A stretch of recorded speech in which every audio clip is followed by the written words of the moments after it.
I don't think AI is going to replace smart creative people. I think that those people are always they're still outpacing and outperforming AI. And if there comes a point where AI does replace smart people, well, that's going to be a problem for the world. Biggest misconception that I see today is that AI search is different than SEO. That is the craziest misconception that I'm still seeing at the moment. Like AEO is different than GEO and SEO. What services or approaches do you think are already outdated in the SEO industry, and what should agencies stop doing immediately? I think basic hygiene technical fixes is pretty much outdated. It's done. I think we've moved past that. I think crawlers have moved past that. I think LLMs have moved past that. I think where agencies go wrong is they start overcomplicating it. They start going, they want to do the coolest, newest, greatest, latest thing. When in the reality of what builds a great agency is very simple.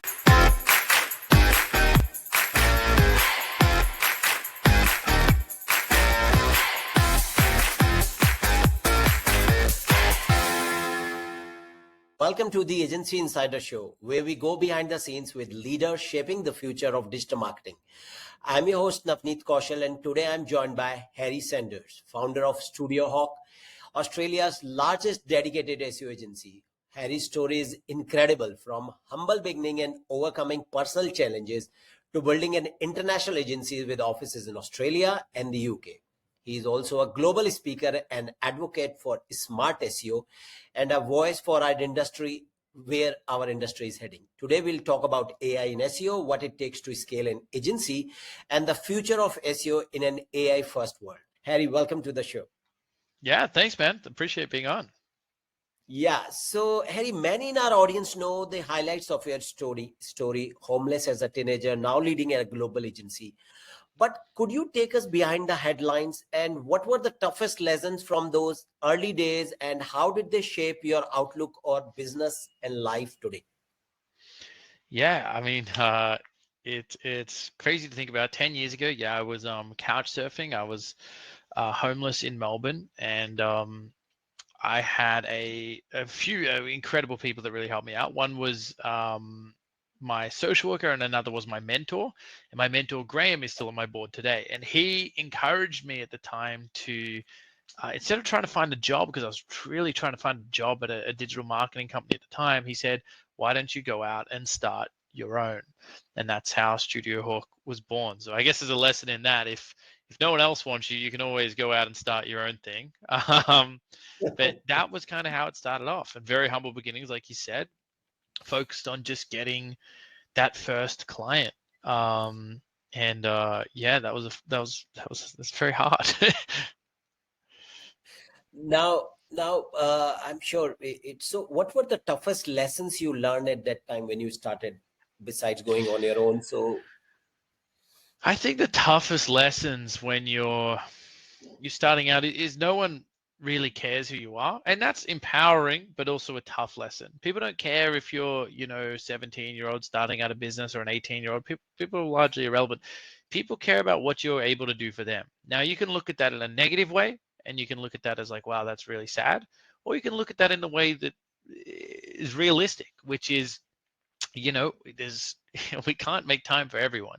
So you really have to think about what you can actually do and what you can provide. And that was a tough lesson early on. okay. And so looking back, what were the pivotal decisions that allowed StudioHawk to scale to this level? I think we made two really good decisions. One of them was luck. Well, I think in a way, both of them were a bit lucky. When I started out, you got to understand the landscape 10 years ago, there was a lot of full service agencies, a lot of generalists, a lot of stuff going on. And SEO had a really bad name, had a bad reputation. I mean, not dissimilar from now, but it was really bad at one point. And it was misunderstood. People didn't understand it. It was just a kind of thing that people would offer with no thought or really know-how. So when I went out, I had this idea, well, what if I just started an SEO only company? And I only did SEO. I didn't do any of the other services. And that's what I did. Okay. And that was a great decision, because immediately we had good cut through in the market of, okay, we're StudioHawk, we just do SEO. So instead of doing all these services, we're just going to help you with this one thing. And that makes us very good at it. And people understood that. The second thing we did was, as we grew, we had this idea that, well, What if we didn't have account managers? What if you worked directly with your specialist? And that was a really good USP, and the market really liked that because they wanted to work directly with the SEO person doing the work. And it got rid of all this, the reputation at the time of SEO being this scammy thing because you could work with the person directly. Okay. Now, many entrepreneurs face moments of doubts. In your darkest period, what internal dialogue or external support made the biggest difference? Yeah, I mean, I think external support's a big one. I think it's a very lonely road, entrepreneurship. Starting a business is very tough. I think surrounding yourself around with other entrepreneurs, either slightly ahead of you or at a similar stage, is great. Don't make it an echo chamber, but it certainly helps on those times where you're at low moments. For me, I've always been, quick to put my hand up for help. Some people see that as a weakness. I think it's actually probably a strength to be able to say, hey, look, I need some help. I need to, I don't know what I'm doing here. And people will often help you if you ask the right questions. Okay. And what would you tell young people who feel similarity stuck? So it's like go out, but go out and ask help for where? Is there a group or something? I think it depends on what help you're asking for. Are you talking about starting a business? Not exactly starting a business, but for a young entrepreneur who gets stuck and they don't know. So somebody who already started a business. I think finding a mentor. There's mentors everywhere. You just have to look at who realistically would be a mentor. Um, I might be a mentor for someone that's got 20 or 30 staff, but I probably wouldn't mentor someone with no staff at this stage of the business. But there will be people with maybe one or two staff that would happily mentor you and chat to you about what they're doing. You just ask them, hey, um, I would love to chat about you becoming a mentor. I'm obviously happy to help in any way I can. Just don't ask the classic, let me pick your brains, let me shout you a cup of coffee. I mean, the amount of, it's just a low effort kind of Right. message, and you just get so many of them. Whereas if you actually say, look, if you can help me, I would love to see how I can help you. People will, that reciprocity, even if you might not be, far in your career, I think that will help. And therefore you'll have access to a lot better people. But you need a mentor. Like everyone needs a mentor. I've had, I mean, they call them advisors now that we're a bit bigger, but yeah, I mean, they're effectively mentors. Okay. So the way I see is mentor is just like a coach. So you need coach if you want to excel in one or the other areas. And I firmly 100%. believe, yes. Yeah, 100%. You can't get good. I mean, you can get good at tennis without a coach, maybe. But far out, it'd be a lot easier if you had a coach telling you what things you were doing, what form you needed to correct to get to the next level. Right. So yeah, it's certainly worthwhile. Right. Now, so you said you started as a specialist SEO agency. Is that the case till now, or have your services expanded? We're still a specialist SEO agency. We've got about 100 staff around the world. We've got staff in the US, we've got staff in the UK, we've got staff in Australia. I think we're the second largest dedicated SEO company in the world now, which is pretty crazy. I didn't expect that when we started out, but yeah, that's how it's kind of progressed. Okay. And do you plan to keep it that way with all the AI and all these noises around AIO, GEO, or are you planning to expand into more? I mean, that would be the question I'm sure going in your head one or the other time. I think AEO, GEO, all these different AI SEOs, they're all fundamentally SEO. Right. Look, if you said, are we expanding into that as a service offering, I'd say we already are. We're already doing that. Whether we want to brand it as a different service, I don't know. I don't know if the market, I think the market will get smarter and will realize that it's all the same thing and there's just different elements of it. But if it doesn't, yeah, I guess we're going to have a GEO component of the service. But for all intents and purposes, to be perfectly clear, there's very, very minor differences between SEO and GEO or AEO. Okay. Now, how do you personally recharge and stay creative with so much on your plate? Yeah, I mean, I've got a few different things on my plate. So I've got Australia, the UK, the US. I've got a separate business called Caddy, which is a luggage business. I do a lot of work with Lighthouse. I do a lot of speaking around the world around youth homelessness. I like to keep my plate fairly busy, and now we're doing YouTube and personal branding.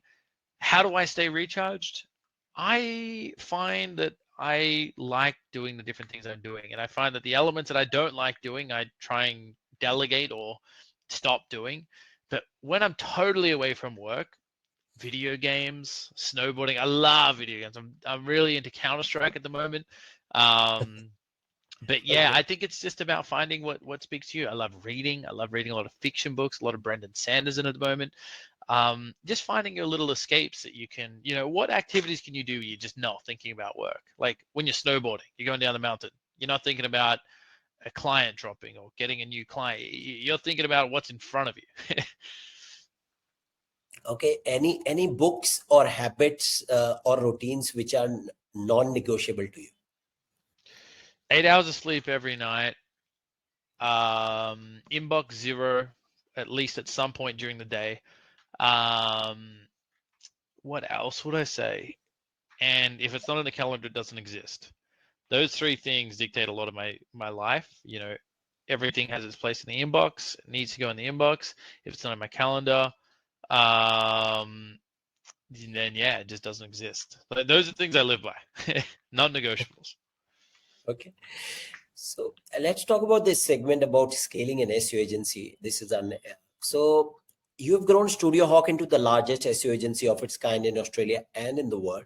Now, what scaling lessons would you share with these smaller agencies? Well, there's so many.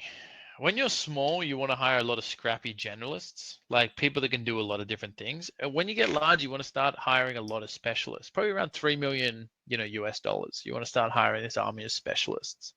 Um, and they're accountable more to results. We've gone through so many different versions of StudioHawk. It's hard to even know where to start. When we were starting out and scrappy, we were just kind of doing the thing.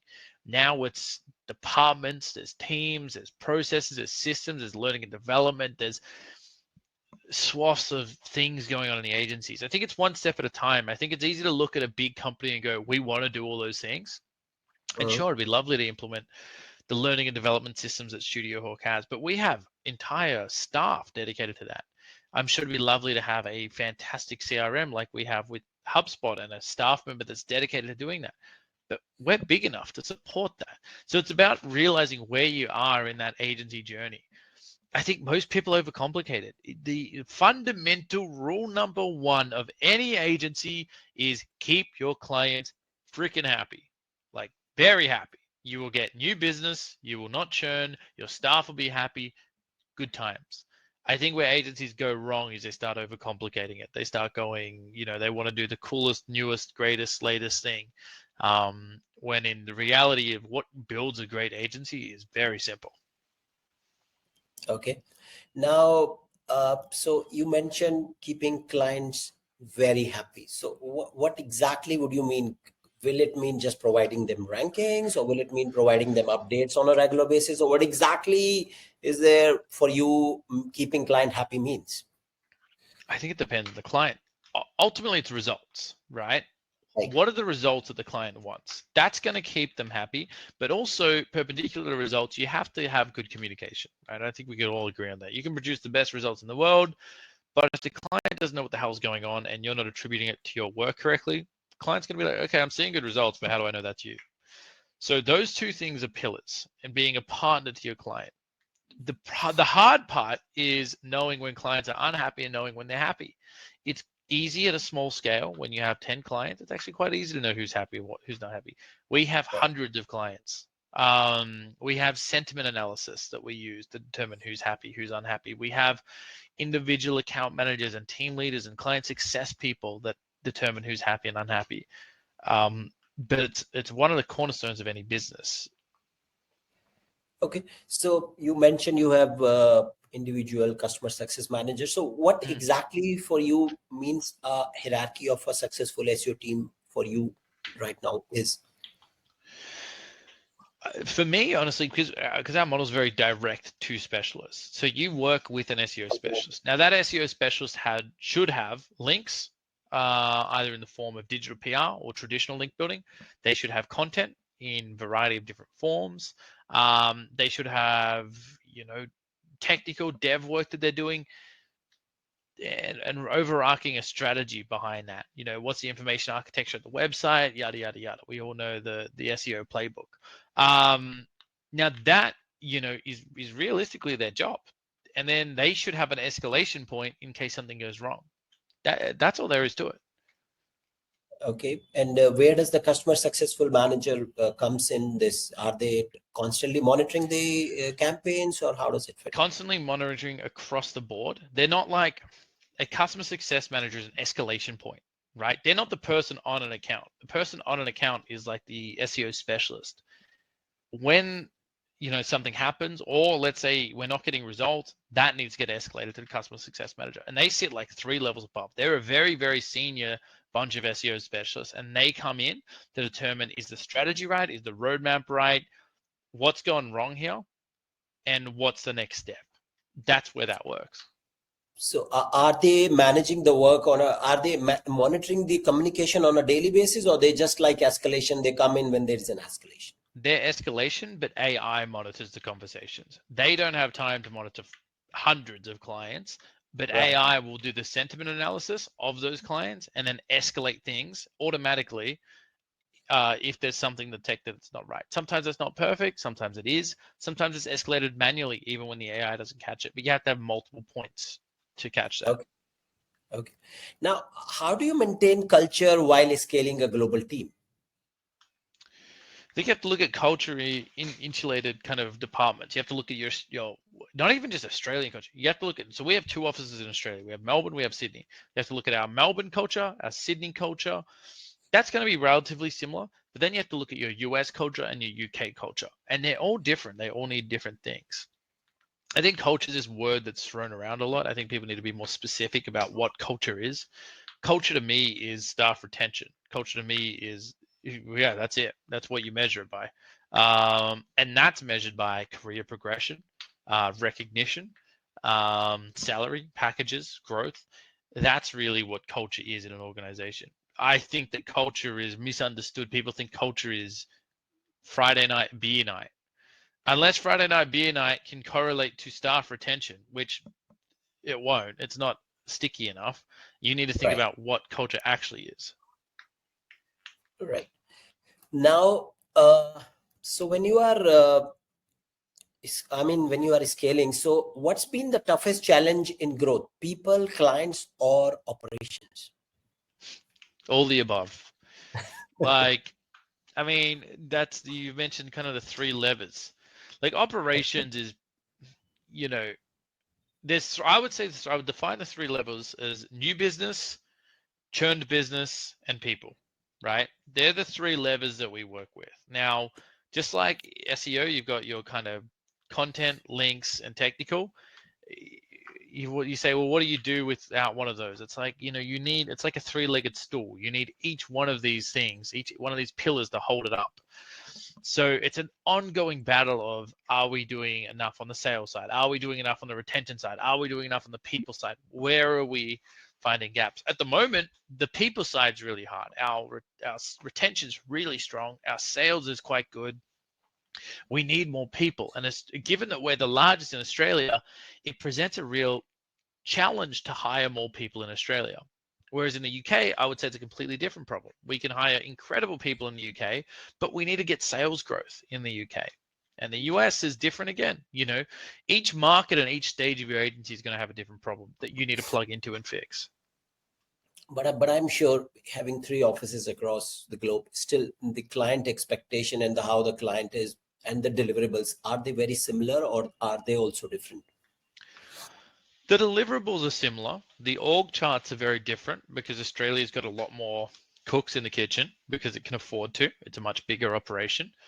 But yeah, that's a hard part you touched upon. How do you keep, there's thousands of McDonald's around the world. How do you keep delivery consistent and that experience consistent across each McDonald's you go to? That is not easy. That is not an easy question to answer. especially in something like SEO, where it's not just like, I'll put the patio on each side for 30 seconds. It's not that simplistic. You're working with creative Right. strategies. I think the answer is having people across different offices. We fly people around the world all the time to make sure, like, especially learning and development, to make sure that we're consistently running the same playbooks out of our LMS, making sure that people are doing the same things, making sure that the org chart and the USP is similar across different markets. There are variations, but um, yeah, you really need to be deliberate about having that McDonald's experience. Okay. Now, can you share a moment when you realized the agency had crossed into big leagues? I think, I mean, yeah, it's always hard. Like, you never really know you're in the big leagues until you're in the big leagues. Um, Moments that have, for me, have been, when you go to events when you're starting out and no one knows you, and when you go to events and now everyone knows you at events. People know your name, the company, all these things. When you're recruiting for talent, it's a whole different night and day difference. I mean, you might get 100 resumes, we get thousands of resumes, and when we're headhunting, it's not just like, oh, who are these guys? It's people know us as the guys. That's really cool to see. But then again, in the US, we're tiny. No one knows us in the US. So, while we might be in the big leagues in Australia, you got to remember, there's always a bigger fish. And, we just got to prove ourselves out in the US and start that journey again, which we've only been in the US for about a year. Um, but it's cool. I mean, we did our global leadership retreat a few weeks back. I just came back from the US a week ago, and we had our leader, Lawrence, our general manager of Australia, our general manager of the US, Sophie, and our general manager of the UK, all converged in one location. And that was definitely a big leagues moment to realize we've got all these leaders in each country converging on our Atlanta office to talk about the future of SEO. And just 10 years ago, I was not even able to find a job in SEO. So that's pretty crazy. There it is. Now, so how do you keep the innovation alive in the agency, especially as you grow and add layers of management? I think we're doing more innovation now than ever. I think Okay. innovation is, when I was small, I don't know, I thought a lot of things that I think are silly now. When I was small, I thought big companies are very bureaucratic and they weren't as nimble and agile and able to innovate like I was as a small business. I was so confident in it that I said it in sales pitches. Now I look at that and I kind of laugh because big companies are doing way more innovation. We have way bigger budgets and we have way bigger teams. And in those bigger teams, everyone's kind of innovating. We have learning Slack channels, we have sharings, we have all sorts of things, and we have, systems that we then roll out.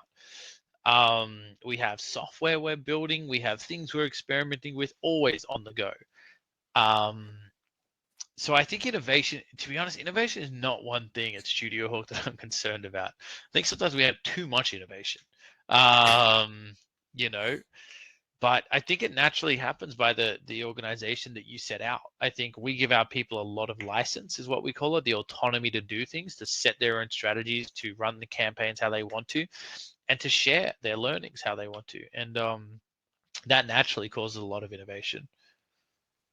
Okay. Now, are there any systems or rituals you use to keep your team focused on continuous improvement? One of our values, we have 4 values. One of them is continuous growth and learning. And that is something I fundamentally think is so important in an SEO company. The whole game's changing all the time. We've always got to be continuously growing and learning. Whether you're a manager, an SEO specialist, or the freaking office manager, always we've got to be doing better. We support that in the learning and development training that we offer, which is world class, truly. Like, we have full-time people that are focused on delivering learning and development content to our team. We have 100 SEO specialists that are, doing these campaigns, and the best campaigns, we take that content and putting it into our learning and development systems. I think that motivates the continuous growth and learning. There's not like habits or routines. It's discipline, if anything. So that means you have a separate department for this, which does training Yeah, and continuous. absolutely. So, We have a whole department for that. so when did you realize you need this department, or was it there from day one? We've had this department now for maybe a couple years as a full-time role. Previously, it was we had multiple. I think most agents. So we've had learning and development since probably we were 5 people. Now that might be nice to pat ourselves on the back and be like, oh wow, that's lovely. Learning and development since 5 people. Learning and development at 5 people was just we said to one person, hey, you're in charge of learning and development. Like you should share cool stuff. Now, if you're an agency owner listening to that and you're thinking you have a learning and development department because you have that, no, it's very night and day difference. You should be doing that. It's a good thing, but um, you have to think about learning and development much deeper than that. We've only had it since we've been a lot bigger, and there's a lot more, people coming through the agency, and they need to be trained on our way, the StudioHawk way of doing what we do. Um, but again, like most things in the business, have those different iterations. Like I shared, we had that one person. We were just like, "Hey, you're kind of semi in charge of this, like informally, no KPIs or anything." And then we've had a collection of people that just share different things, and we would we had a point where we had team leaders that were in charge of the learning and development of their team, and then we got to a size where we realized that's not good enough. If our values continuous growth and learning, and we want to be the difference in the SEO world and create a great service offering, we need a full-time learning and development, and that's what we did. Okay. So exploring more on this, when you have a continuous learning department, so let's say a new things comes, so because most of the time SEO miss something is when they stop testing. So all they are Yeah, doing is working on their live projects. So here, continuous development in learning means there are testings which you are doing. Let's say if something happening in the AEO or Chat GPT or something. So this is a department which continues to experiment as well, right? totally. And the great thing is, when you are doing hundreds of SEO campaigns, there's always people experimenting on things, whether it's clients. We have our own, like I mentioned, that luggage brand earlier that we run a lot of experiments on, and we just have access to a lot more data. So if you're doing 10 websites, you might be doing tests and experiments. Well, we're doing hundreds. We can then share the data that's working on one campaign, one industry, one vertical across other different variants. And that is all fed through learning and development. Okay, so let's say for an agency owner who is listening to this podcast and they want to start their own learning and development department, what kind of a people would you recommend them hiring and with what kind of experiences? Well, that's a good question.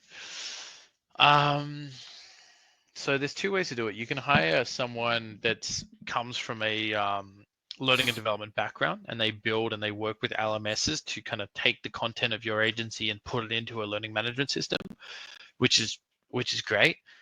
We didn't go down that path. We hired someone internal who really was informally doing a lot of work with the teams and teaching people, and had a real passion for teaching people, and a real knack for it. And so we approached her and said, would you be interested in running the learning and development department for StudioHawk? And that's how we went about that. And it takes a long time for that to come online. I mean, it's been a couple years, and you're always going to be innovating and changing things in it, but we're firing up a learning management system. We're firing up all this content, these templates, all these things, but it takes a long time for that role to really come online Right. and to be a valuable thing. I wouldn't look at getting a full-time learning and development person if I was any less than 30 staff. Okay, that's one thing I would also. I mean, we have around 80 people working in our Mm-hmm. organization in doing it. So I've been always having a problem when the onboarding becomes a problem because the people who come from, and that's where we're going to discuss next, when people come from not from different background, but it's just that as an agency, you have a different way of doing it, things. And when people come, they are not very organized. That's one problem. People come into our agency and they are not very organized. They like to work in their own way, and we have our own systems which we like to work. So that plugin takes, it's not an easy job. It's quite a frictional. It creates a lot of friction, and Yeah. that think the onboarding is most important thing. So what kind of an onboarding process you have? You have this continuous department, learning department, which is there, but is there an onboarding process which you have specifically when a new hire comes in?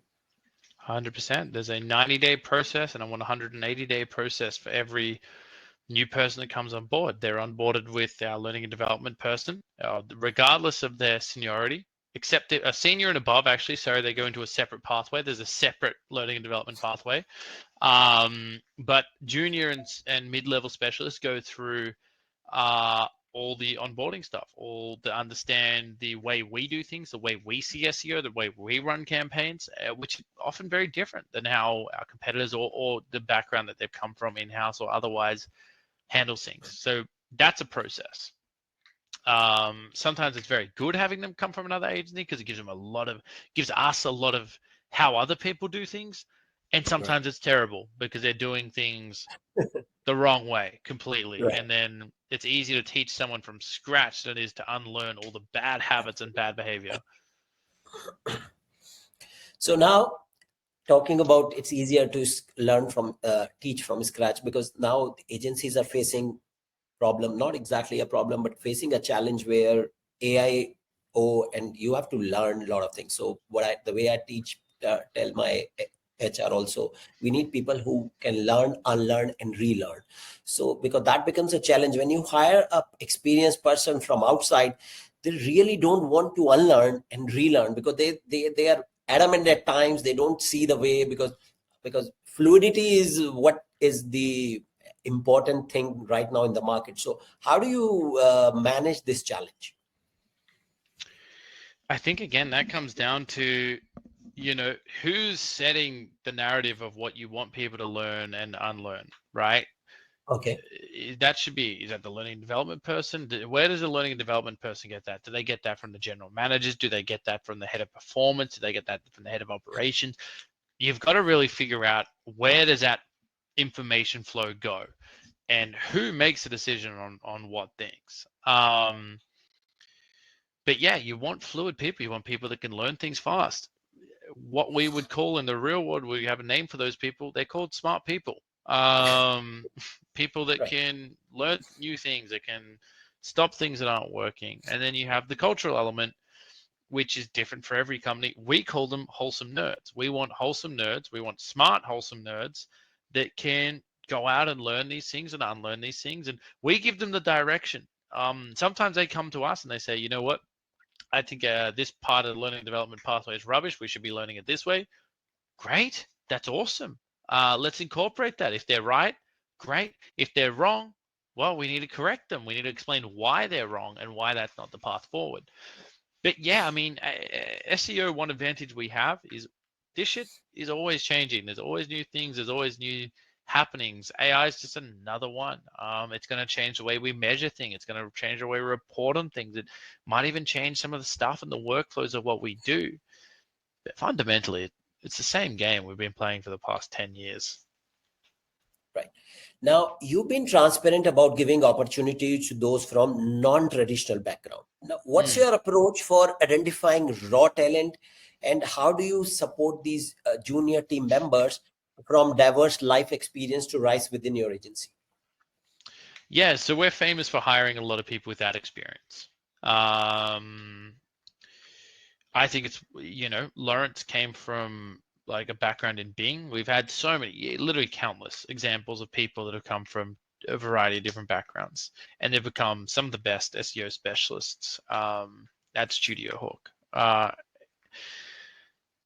How do we do that? Well, the first part is identifying the wholesome nerds, because that's our archetype of who we hire. So we want to hire wholesome nerds. So we screen people to make sure they're wholesome nerds. We make sure they're not too cool for school, which is the antithesis of a wholesome nerd, and is basically, it means that they're not a team player. They think they're too good for everyone else, and they just don't fit into the culture. So we want to weed those guys out. But once we have a collection of wholesome nerds, we kind of look at their backgrounds. We look at what adversity they've gone through. Some of them have gone through incredible adversity. Some of them haven't. But it just depends on, what we think we can do with them. And then we partner them up again with the learning and development. It always comes back to that. and then we teach them our plays, how we do things, and we let them go out and flourish. Okay. So, what three qualities you are looking when you are looking for wholesome nerds? One you said is they had some challenging way of at the time of their life event or something. Are there any other specific points or things you are looking?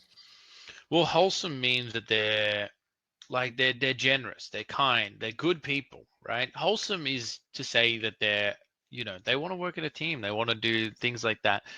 The nerdy part is more, are they passionate? What are they passionate about? Are they passionate about video games? Are they passionate about movies? Are they passionate? What are they nerdy about? What do they love to nerd down on? That's important. If they can't nerd down on, I mean, I don't care what it is. They could nerd down on skating. They could tell you the best pro skaters, why they're the best pro skaters, what boards they use, what tricks they always use. You might think, oh, that's skating's not nerdy. Well, if you nerd down on it, it could be fantasy football, anything. They're subjects that they've got passionate about and they don't mind digging deep into. We need people that dig deep into things, right? So if they can't dig deep into things they love, how the hell are they going to dig deep into SEO, which for some people is a job? Um, so that's how we use those barometers to hire people. So it's not that there needs to be nerding down on SEO. It's just that there may be some passion of theirs, something which they are nerd, because that demonstrate that that's, yes, they can dig deep in, right? Yes. Okay.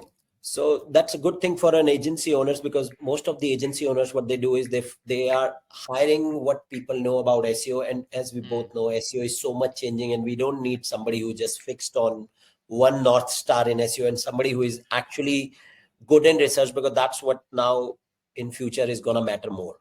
Totally. Right.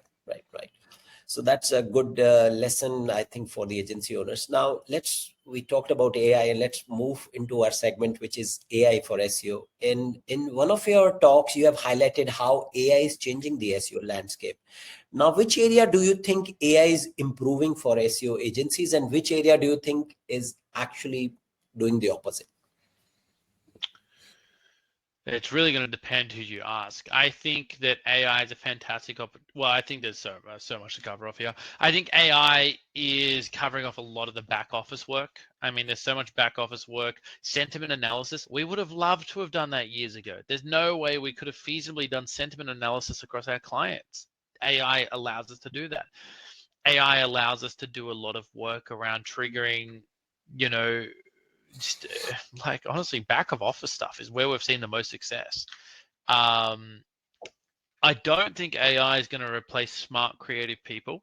I think that those people are always like, I mean, they're still outpacing and outperforming AI.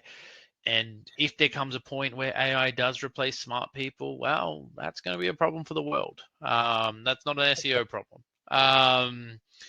But yes, it is replacing things like back office, and it means that what I think it actually does is it augments our talent and makes them much more valuable, because if they're smart and they can use AI to their advantage, they can create much better outcomes, right? It's like they can steer. It's much easier to steer an AI around Right. SEO if you already understand SEO. People that don't understand SEO and just reliant on AI as a crutch to give them the answers are never going to perform as well.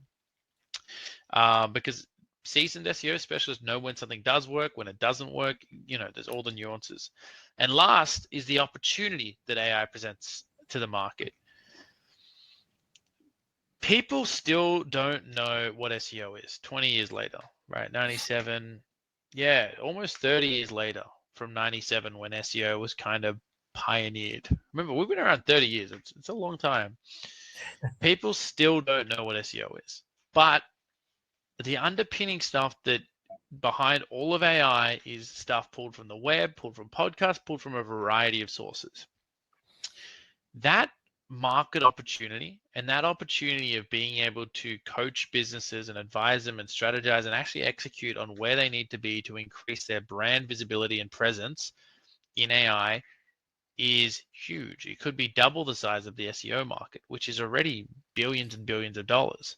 So I think that everyone's so absorbed in the fear of what AI could do and could take. Like AI is going to remove a lot of technical SEO work. Yeah, probably will.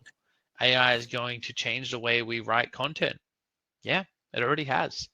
AI is going to change the way we do link outreach. Sure. Change being the key word there, right?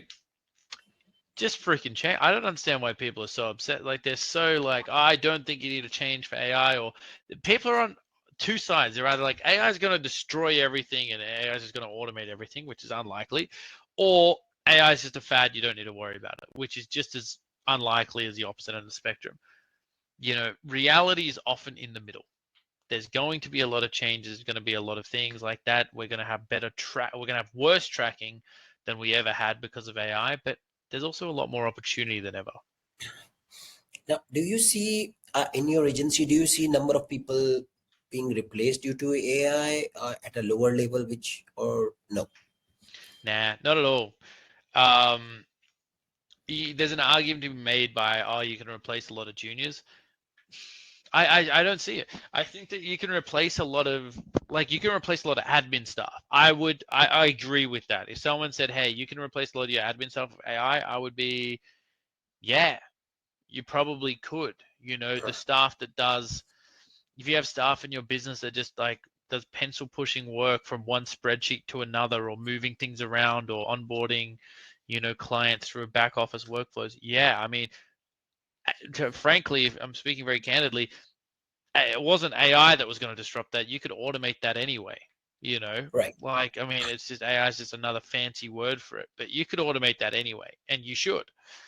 Um, do I think it's going to replace juniors? No, not if you're using them properly. Like if you see juniors as a part of your business as just like, oh, these people do grunt automatic admin work, then no, that's not what your juniors should be doing. Your juniors should be shadowing your seniors, and you should be teaching them like really what they should be doing from a learning development perspective. I know it's expensive, but you're going to be able to spit out people that are closely matched to your seniors in maybe a year or two, compared to the 10 years of senior experience that someone else has. Do I think that's going away? Shit, no. And I think they have a different perspective than your seniors. And they're always learning, relearning, and they're hungry and energized. And for that reason, I think that if you replace your juniors, you're going to have a very, very, very big talent problem in the future. Right. Right. But the way I think a person should be able to handle now much more efficiently, way more clients as they were previously because of the automations, or do you think it otherwise? I disagree that they're handling more clients. They might be more efficient in other things like content briefs. Content briefs should be way faster now. Even content production should be faster. You know, I'm not saying Right. you should be using AI, but you should be using AI to get over writer's block. Right. I think we can get more efficient. That doesn't mean less clients necessarily, because also clients expect more. So this is, I don't know how many agencies get this wrong. It boggles my mind.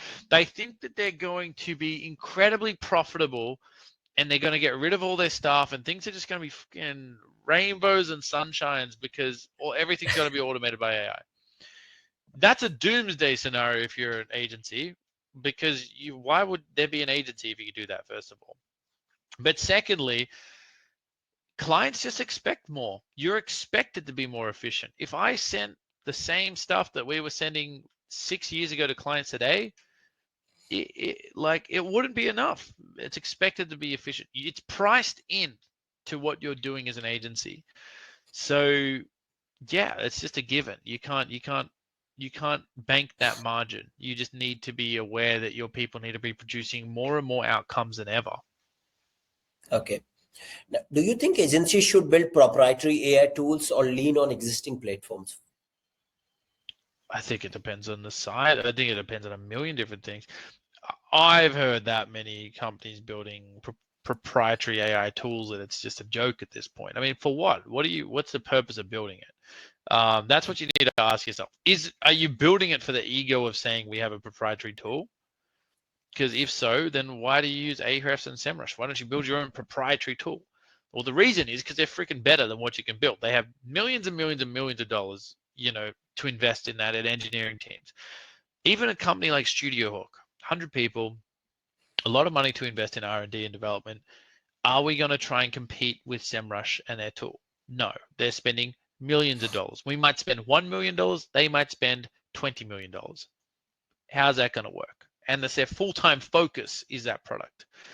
So I think if you're building a proprietary tool and it's very niche in what its use case for you is, by all means, yeah, that could be very good. Like we're building a lot of tools around AI visibility tracking and just visibility in general for the agency, and I think that's good use for us. If you're just Okay. building like another tool to like, I don't know, that already exists in the market, like you want to build your own version of Screaming Frog, why? What the hell? You want to build your own email client too? Like where does it stop? Right. Now, how do you see AI influencing client expectations in terms of reporting and ROI? You're talking about AI SEO or AI workflow? AI workflow in general. I think people are still going to be expecting fairly similar reports. Like, I mean, the workflow is more efficient. Our clients already expect customized reports based on what they're interested in. You should already be doing that. I don't think AI changes much of reporting. I think AI search changes reporting because I think that it's going to be quite bad, to be honest. That's Yes. one of the that's the worst part of AI in my view. I'm not worried about people losing their job. I'm worried about, how do you measure SEO when there's no first page rankings, when there's no traffic coming through SEO, and it's all contingent on conversions? Yeah, so I think that's the scariest part to me is that AI reporting. It's just going to be such a nebulous area. I mean, we used to track positions, your rankings, being on the top page. We used to track the traffic coming through that and then the conversions. It's a three-step process. We're not going to be able to track.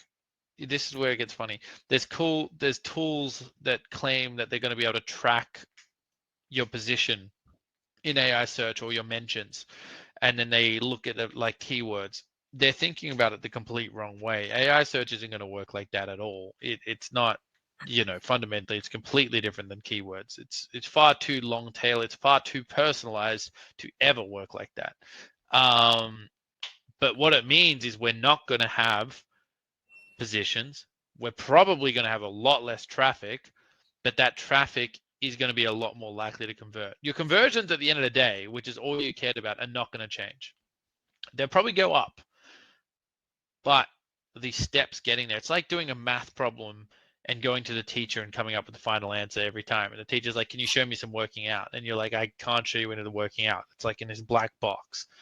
And that's annoying because it's hard to then say, I did this, I came to this result if I can't show any of the working out.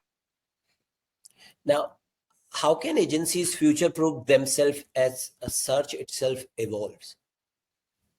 I think back to your previous point, having smart people that learn and unlearn things, have a good learning and development function, have staff that are encouraged to continuously grow and learn. It doesn't matter what, if you have a staff full of smart people and a good structure around supporting them, frankly, it doesn't matter what you do. You can do anything.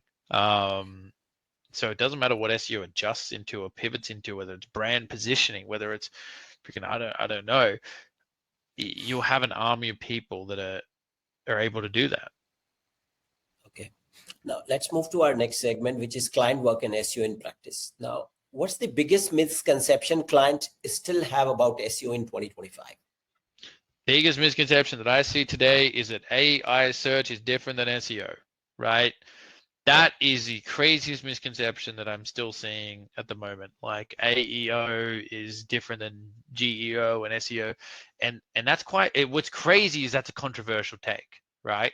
I don't see how that's a controversial take. There's so much linkage, there's so much synergy. There's a Venn diagram of how similar they are, but Right. that's the misconception, and it's peddled by people that are saying that, you know, it's completely different because they're trying to make money. And I get that we're trying to make money, but let's not confuse people by doing it. Right. Now, in one of talk, you said storytelling and PR are now as important as technical SEO. So could Yeah. you explain it why?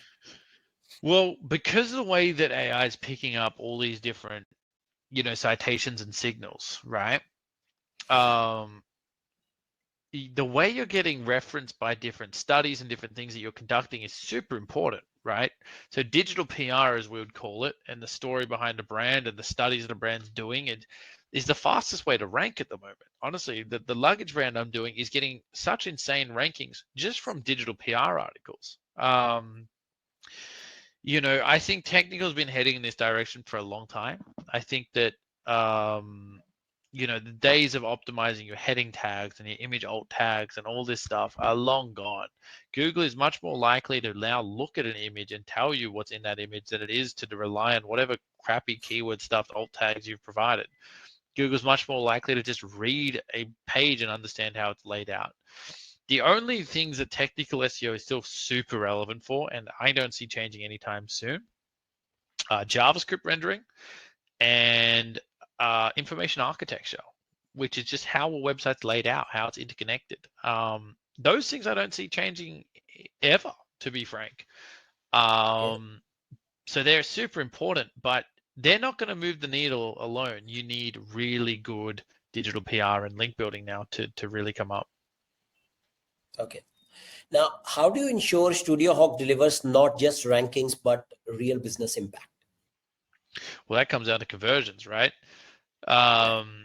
And I think this is a conversation that we need to have more now than ever. It's, we're very good at patting ourselves on the back for getting rankings and traffic, and we've delivered that consistently. How do we now talk more about the conversion piece, which we should always have been doing, but clients were more interested in traffic and positions. So we need to now change that dialogue to be talking about conversions, which is a real tangible business impact. In e-commerce, that's easy to track because it's just Right. revenue. But in professional services, making sure that goal tracking is set up properly, not over-reported, not under-reported, making sure that all of that's set up properly so that you can have that conversation with the client. Okay. So let's move to our final segment of our show, which is future of SEO agencies. Now, what does the SEO agencies of 2030 look like in your view? This is a good one. I think the agencies of 2030 are basically, they're going to be very different. I think they're going to be more customer facing, enabled by AI in the back office. I think there's going to be more and more, most people in the agency are going to be billable. They're going to be client facing, and they're going to be, supported by AI, like I said. And honestly, like that's the core thing. Like it's just going to cut out a lot of the middle. You're going to be working directly a lot more with customers. I think I'd be scared for anyone that isn't working with customers. Because I think customers and clients always want to engage with a person that they can hold to account, and that's great because that's what agencies do. But the further you are away from that process, I think in 2030 we just won't see that. I think the SEO agency of the future will still be a thing, maybe even bigger. But I think it'll be very different than the current agency models we see today around account managers and all these 7 layers of people before you interact with an SEO specialist. Okay. And what should agency founders start doing today to be relevant 5 or 10 years down from now? Building a personal brand. Um, I think personal brand is going to be a big pillar of the future. Posting on LinkedIn, posting on Instagram, posting on YouTube. I think that we're seeing this. We've seen it for a long time. We've seen this surgence of personal brands, but now with AI, it only amplifies it. Discoverability and authenticity through personal brand are second to none. So I think we're going to see a whole stream of SEO, not for business, but around personal brand. That is true. I think personal branding in the age of LLMs is far more important than just building backlinks. Absolutely. Yeah. Now, what services or approaches do you think are already outdated in the SEO industry, and what should agencies stop doing immediately? What I think is already outdated. Wow, it's hard. What's already outdated? I think basic hygiene technical fixes, I think is pretty much outdated. It's done. I think we've moved past that. I think crawlers have moved past that. I think LLMs have moved past that. So basic things like that. And I think AI can automate the hell out of that in the next year if people aren't doing that already, which I see people doing. I see AI content, like, some people are still spitting out a lot of AI content as a programmatic strategy. I think that's a really bad strategy. I think you're always going to want like quality content. Like you might have a base layer or foundational layer of AI content, but then you innovate upon that with a human. Right. So I think that's an outdated strategy of just spinning up tons of AI pages, and we've seen that time and time again of just brands getting crashed now. Right. I'm really on the fence whether I say like guest postings. I don't think so. No, I still think guest posting has got its place. As much as I'm ready for that to die, it still works and it still has its place. And even with LLMs, if anything, it might even be more successful. So I'd be very curious to see where that goes, whether that dies or whether that flourishes. Yeah. Yeah. I think it will evolve to where guest posting remains. Just the format might change because LLMs prefer Mm, right now listicles, so I might be more tempted to have listicles and a different sort of content. But guest post as a general, I think it's gonna flourish more with LLMs actually mm. valuing content from third-party sites like Yeah, brand management. I think that is actually gonna flourish more. yeah, very well could. Yeah. Okay. Now, what advice would you give to a new agency founder starting out today? Jeez, you started at a hell of a time. I don't know if it's a good time to start or a terrible time to start. Um, I think my advice would be play to your strengths. What are you identifying that agencies are not doing well? What are they not nimble enough about? What can you offer better, cheaper, different? And play to that. Don't try and do everything for everyone. That's just such a dumb approach to business. You really need to nail where the gap in the market is and play in that. Okay. Now, my final question of the day, we almost ran out of time, is where do you learn? Newsletter, podcasts, role model, and who is inspiring you right Where do I learn? I love learning off YouTube. I love learning off, I think my biggest thing, events, going to events, talking to people, not necessarily just the speakers, but speaking to people at events is where you just learn some crazy, crazy things. Look, I'm inspired by so many individuals constantly. I mean, um, who's inspiring me right now? Um, I would say Jason Hennessy is really inspiring me at the moment. He's I don't know if you've met Jason. now? Yes. I Yeah, had him on my podcast as well, right? yeah, great individual. I've known him for many, many years. He's got a lot going on at the moment. A lot of exciting things, and I think you just meet people and chat to people. That's how you learn a lot of the time. One last question. When you see, you started SEO agency as not being any specific niche, and a lot of people talk about niche down. So, what is your take on that? Well, you can do it two ways. You can either niche down your service offering, which we did. We niched down into just SEO, or you can niche down your industry offering. You can't really do both. So StudioHawk's a great example of niching down in our service offering. We just do SEO. We do a great job in that. Jason Hennessy is a great example of just niching down your industry offering. So he Just just does digital marketing for lawyers. right. But he couldn't do just SEO for just lawyers. That's too niche, too niche. But he can do digital marketing for lawyers. Now, if you were to go to Studio and say, okay, you're just going to do SEO for lawyers, like I said, it just doesn't work. So you've got to figure out, do you want to niche down your service or do you want to niche down your industry? Okay. Okay, Harry, with that, we came to the end of our podcast. And thank you for sharing your journey and wisdom with our listeners. Thank you. Thanks for having me on. Yeah, and your story is definitely a living proof that resilience, innovation, and a commitment to giving back can power not just business success, but personal fulfillment as well. Yeah, appreciate it, man. Yeah. And listeners, if you enjoyed this episode, don't forget to subscribe to the Agency Insider Show for more candid conversations with visionary leaders. And thank you for joining us. I'm just going Thank to you. end this. Yeah.